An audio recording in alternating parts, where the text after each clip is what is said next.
अस्सलाम वालेकुम, कैसे हैं आप सब लोग। I hope you are all fine. मैं भी बिल्कुल ठीक हूँ अल्हम्दुलिल्लाह। और आज मैं आपको बताऊंगी कि जंबो में रह के आप लोग कैसे अपना ड्राइविंग लाइसेंस जो है वो अप्लाई कर सकते हैं और उसके क्या प्रोसीजर है, कितनी क्लासेस हैं और कितनी फ़ीस है। अच्छा, सबसे पहले आपका अक्षर पे अकाउंट होना चाहिए। उस अकाउंट से जाके आपने अपॉइंटमेंट ले लेनी है अपने स्कूल में, आप जहाँ भी जाना चाहते हैं। मैंने अल ज़हूर चूज़ किया, उसकी एक रीज़न ये है कि मेरे घर से काफ़ी करीब है। विद इन 5 मिनट जो है वो मैं वहाँ पर पहुँच जाती हूँ।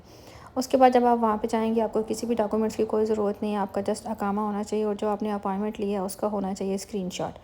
देन आप वहाँ पे जाएँगे, 5 टू 10 मिनट्स के बाद वो आपको मरूर में भेज देंगे। मरूर जो है वो बेसिकली ट्रैफिक पुलिस को ही बोला जाता है। वहाँ पे भी आपको फ़ीमेल ही मिलेंगी। फ़ीमेल जो है, जब आप उनके पास जाएँगे तो वो आपसे एक प्रैक्टिकल गाड़ी का टेस्ट लेंगे और उसके बाद वो चेक करेंगे कि आपको गाड़ी की कितनी नो हाउ है, आप कितने रूल्स फ़ॉलो करते हैं। जो रोड पे साइन बोर्ड लगे होते हैं आप उनको फ़ॉलो करते हैं या नहीं, आपको उनका पता भी है या नहीं।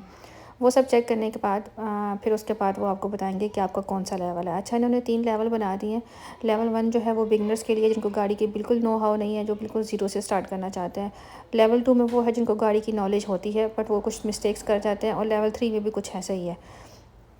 अच्छा, उसके बाद जब मेरा टेस्ट हुआ था तो मुझे ये प्रॉब्लम हुई थी। मैंने जो साइन बोर्ड है उनको तो देख लिया था, बट मैंने जो पैरेलल पार्किंग है वो नहीं लगा पाई मैं, क्योंकि उन्होंने कहा था कि सिर्फ आपके पास 3 चांसेस हैं पैरेलल पार्किंग लगाने के लिए। 2 दफ़ा आपने रिवर्स करना है और 1 दफ़ा आपने स्ट्रेट करना है। सो मैंने सब कंप्लीट कर लिए थे तो मुझसे नहीं लगी।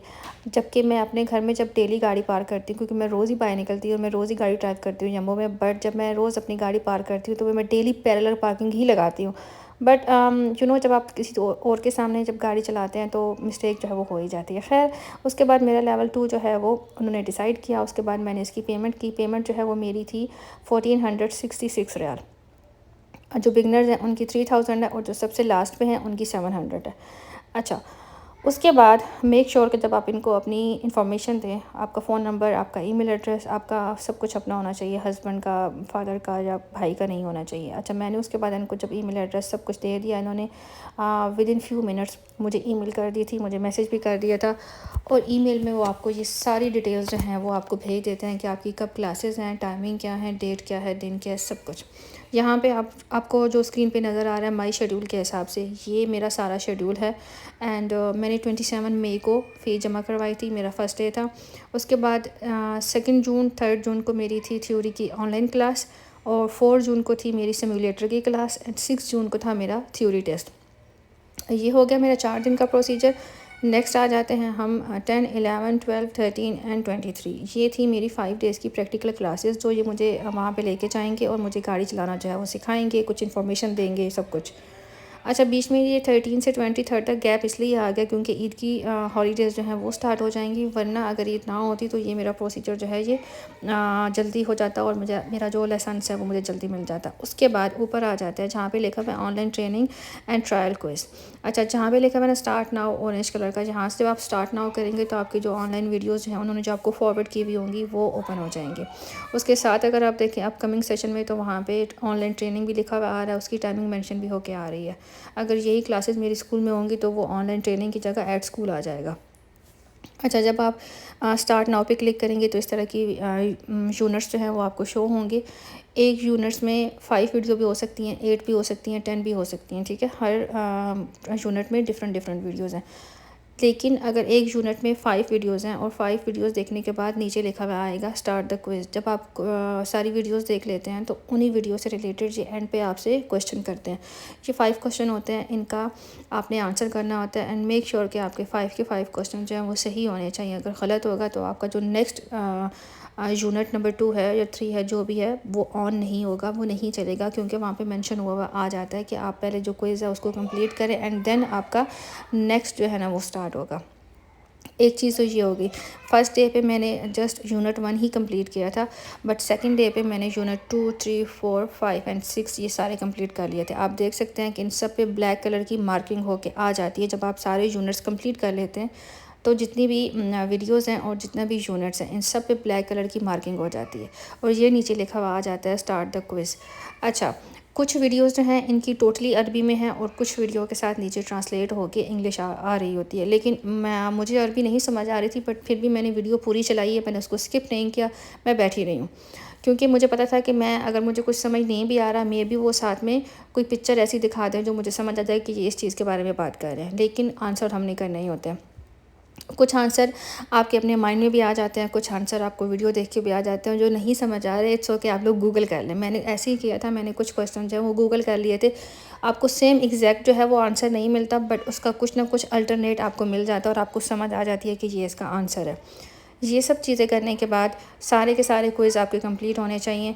और दूसरी चीज़ ये है कि जब आप क्विज़ के आंसर करेंगे और उसके बाद जब आप सबमिट करवाएंगे, तो सबमिट करके आपने दोबारा जो एरो का निशान होता है वहाँ पे वापस नहीं जाना होता, आपने डैशबोर्ड पे जाके वापस जाना होता है। और फिर यहाँ से स्टार्ट नाउ पे जाके आपने करना होता है अपना क्विज़, अपना जो भी यूनिट है उसको दोबारा से स्टार्ट करना होता है। क्योंकि अगर आप अपने क्वेश्चन सबमिट करवा देते हैं और उसके बाद दोबारा एरो पे जाके दोबारा बैक के ऑप्शन पे जाके जब आप वहाँ से वापस जाते हैं, तो आपके जो क्वेश्चन होते हैं वो फिर से ख़त्म हो जाते हैं। और मेरे साथ 5th यूनिट पे ऐसा ही हुआ था। हालांकि ऊपर वाले सारे यूनिट में ऐसे ही करते आ रहे थे, 5th यूनिट पे मेरा दिमाग बिल्कुल काम करना छोड़ गया था और मैं नहीं कर पाई। खैर, उसके बाद मेरी सिम्युलेटर की क्लास थी 1 आवर की। मैं वहाँ पे गई, वहाँ पे उन्होंने मुझे वो एक चेयर होती है उस पर बैठा कर उन्होंने मुझे गाड़ी चलाना सिखाई। लेकिन वो मुझे थोड़ा सा बेकार लगा, बिकॉज मेरी तो ना आंखें घूमना स्टार्ट हो गई थी। इतनी करीब से उन्होंने स्क्रीन लगाई हुई थी, इतने माउंटेन्स, इतने ट्री, कि मेरी नज़र घूमना स्टार्ट हो गई थी। उसके बाद जी मेरा हो गया था टेस्ट। अच्छा, टेस्ट की अगर मैं बात करूँ तो टेस्ट बिल्कुल भी ईजी नहीं था, टेस्ट बहुत मुश्किल था थ्योरी का, बट अल्हम्दुलिल्लाह कि मैंने वो कंप्लीट कर लिया। अच्छा, अभी मैं आपको बताती हूँ कि क्वेश्चन जो हैं वो किस तरह के आते हैं। आपको टेलीग्राम जो है वो डाउनलोड करना पड़ेगा, उसके बाद वो आपको पासवर्ड और कोड वगैरह सब सेंड कर देंगे, तो आपका इस तरह से वो आपको क्वेश्चन सेंड कर देंगे। अच्छा, ये देखिए यूनिट 1 जो है वो स्टार्ट हो चुका है। इसमें टोटल क्वेश्चन जो है वो 105 क्वेश्चन होते हैं, जिनको आपको बड़े ध्यान से रीड करना पड़ता है। दूसरी चीज़ अगर मैं आपके साथ ये डिस्कस करूँ कि इनके जो क्वेश्चन हैं वो जितने भी साइन बोर्ड्स होते हैं इनके हवाले से कोई क्वेश्चन नहीं है। इनके क्वेश्चन जो हैं वो काफ़ी डिफ़िकल्ट हैं, इनके सिचुएशन के हिसाब से हैं, गाड़ी के हिसाब से हैं, रोड के हिसाब से हैं। अगर बात करें हम इनके साइन बोर्ड्स की, तो बहुत कम क्वेश्चन है साइन बोर्ड के हवाले से। मैं आपको यहाँ पे क्वेश्चन दिखा रही हूँ कुछ स्टार्टिंग में। कुछ क्वेश्चन जो हैं वो आपको इजी लगते हैं, कुछ क्वेश्चन जो हैं वो काफ़ी मुश्किल हैं, लेकिन मैंने इन सब को रीड किया था। और दूसरी चीज़, जो मेरा टेस्ट आया था वो मतलब टेस्ट इसी में से ही आता है, ऐसा नहीं है कि टेस्ट कहीं बाहर से आता है। बट क्या करते हैं वो लोग, क्वेश्चन की जो वर्डिंग है वो चेंज कर देते हैं, सीक्वेंस चेंज कर देंगे थोड़ी बहुत। तो आपको अगर ध्यान से आपने क्वेश्चन पढ़ा हुआ है तो वहाँ पे आपको समझ आ जाएगा कि ये एक्चुअल में क्या क्वेश्चन आपसे करना चाह रहे हैं। मेरा जो टेस्ट हुआ था उसमें जस्ट 2 क्वेश्चन आए थे, जिसमें से उन्होंने साइन बोर्ड का मुझसे पूछा था कि ये कौन सा साइन बोर्ड है, मतलब उसका नाम क्या है, और दूसरा उन्होंने ये पूछा था कि ये इंफॉर्मेटिव है, लाइक इस तरह से अब कोई क्वेश्चन था, मैं भूल गई हूँ। तो ये आप देखें, ये पहला क्वेश्चन आया साइन बोर्ड का। यहाँ पे मैं थोड़ा स्लो कर रही हूँ, अगर किसी ने पढ़ना है तो वो बेशक इसको रोक के पढ़ सकता है। ये 105 क्वेश्चन है, लेकिन इनको आपको पढ़ना पड़ेगा। अभी ये देखें, ये क्रॉसिंग का एक क्वेश्चन था, तो एक ये आया और उसके बाद ये कुछ आया है, लेकिन क्वेश्चन जो है वो काफ़ी डिफ़िकल्ट है। दूसरा, अगर मैं आपको बताऊँ बात इनकी, जब आप टेस्ट देने के लिए जाएंगे तो आपको कौन सी लैंग्वेज चूज़ करनी है वो तो ऑब्वियसली आपको उनको बताना ही पड़ेगा। मैंने इंग्लिश ही चूज़ की थी। और दूसरा चीज़ ये है कि टेस्ट के जो भी रूल्स हैं वो आपके सामने उन्होंने एक पेपर प्रिंट आउट करके रखा हुआ है, वो आपके सामने रख देंगे एंड वो आपको उसको पढ़ना होगा।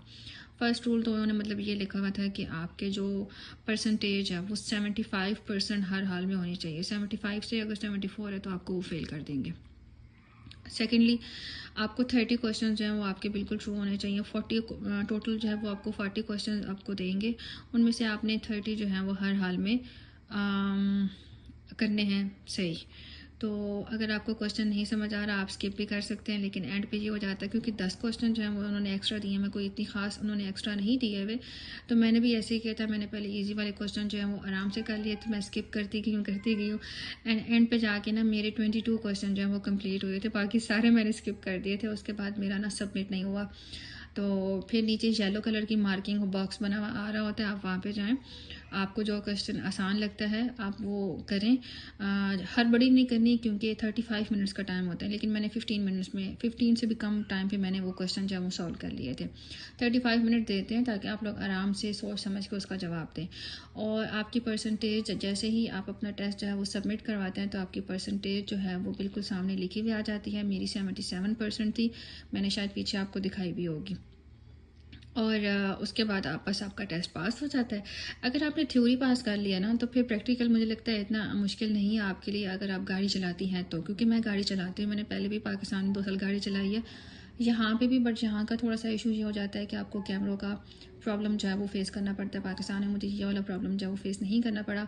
ड्राइविंग जहाँ पे इजी है, जस्ट कैमरों का इशू है, स्पीड का इशू होता है और कुछ भी नहीं। पाकिस्तान में तो ड्राइविंग ज़्यादा मुश्किल है, वहाँ पे हर तरह की गाड़ी आपको मिलती है, तो ट्रैफिक जो है वो वहाँ पे आपको ज़्यादा मिलती है। बट बस यही है कि आपने जो है ना थ्योरी टेस्ट को कोशिश करें कि पहली दफ़ा में पास कर लें। क्योंकि अगर आप पहली दफ़ा में पास नहीं कर रहे तो आपको दोबारा से पेमेंट करनी पड़ती है, जो कि है I think 100 and something, 110 riyal I think, या 100 रियाल है, कुछ इस तरह से ही है। वहाँ पे लिखी हुई थी बट मैंने ऑब्वियसली अब भूल गई हूँ मैं। तो बस मेरा थ्योरी टेस्ट जो है वो पास हो गया। अब जो बाकी की डिटेल है ना उसमें ये है कि मैं आपको ईद के बाद इंशाल्लाह बाकी की इसका पार्ट 2 जो है मैं वो बनाऊंगी। उसमें ये होगा कि मैं मेरा होगा प्रैक्टिकल एग्ज़ाम, तो उसके बाद इंशाल्लाह वो मुझे मिल जाएगा, तो फिर मैं आप लोगों के साथ शेयर करूँगी। आई होप आपको मेरा व्लॉग पसंद आया होगा। अगर पसंद आया तो please subscribe to my channel, like my video and don't forget to press the bell icon. और अगर आपको मुझसे कुछ भी पूछना है तो आप कमेंट बॉक्स में पूछ सकते हैं। Thank you so much for watching. Take care, bye bye.